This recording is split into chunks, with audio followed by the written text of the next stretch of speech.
Stand clear of the closing doors, please. My name is Tatyana Turner, and I have an independent show and blog called BXTRA.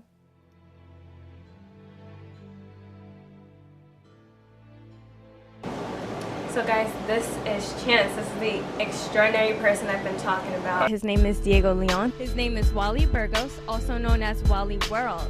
We are at the Mott Haven Bar and Grill with the owner, Rosa Garcia. And we're back with the Bronx native. Check out the design.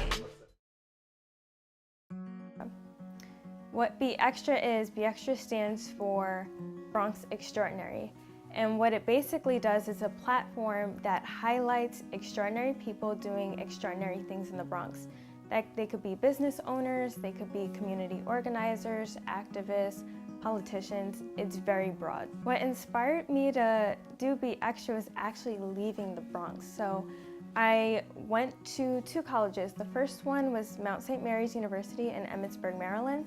Then I transferred out a year later and went to Temple University in Philadelphia. In both instances, I was like, you know what? I want to get away from the Bronx. The Bronx was somewhere I wanted to get away from. And then when I was away from it, I started getting homesick, and I'm like, you know what? There's no place like the Bronx.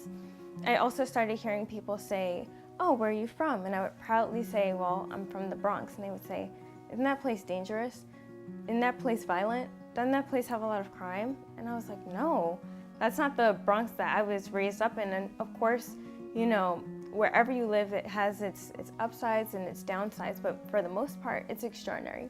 So I wanted to come back to the Bronx and tell a new narrative that the Bronx is extraordinary and highlight the people in it, because sometimes I feel that the stigmas and the statistics overshadow the extraordinary. So I wanted to bring that out and say, hey, the Bronx is where you need to be.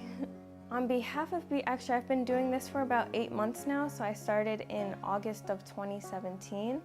Before BXTRA, I was a freelancer for the Norwood News, so it's a newspaper in the North Bronx, and that actually kind of like triggered me wanting to do BXTRA as well, because I was doing a lot of stories on crime and poverty, and it would just weigh down, and sometimes the people that I would interview, I would be like, there's a bigger story here and it needs to be told. So in August, I started working with BronxNet, and that's where the independent show is on. I also have a YouTube channel called Bronx Extraordinary if you ever want to check it out. And yeah, since then, for 8 months now. I would want people to know that it's not just the Bronx. You know, every place has a story behind it. So before you judge, you can't judge a book by its cover. You have to know the people, know the flow, know the beat before you judge somewhere. Never be afraid to branch out, or like I said, just the main thing is don't judge and learn about your own community.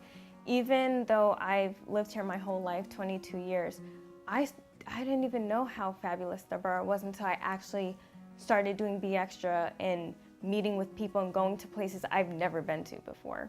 Even like this neighborhood I haven't been to before.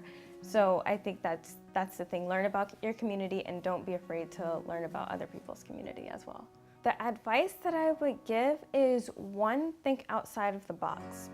The thing is, you may hear people say, oh, you know, there's a lot of people who host a show. There's a lot of people who have a blog.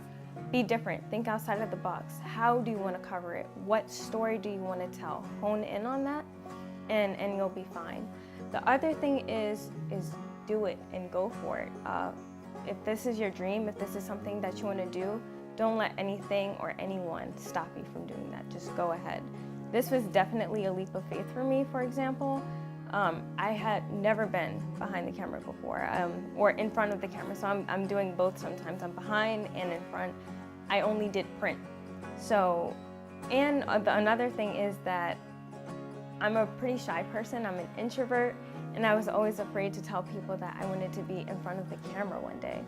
So it doesn't matter what your personality is like, it doesn't matter who's telling you what you can and can't do, you can do it, and if you put the work in it, you will do it.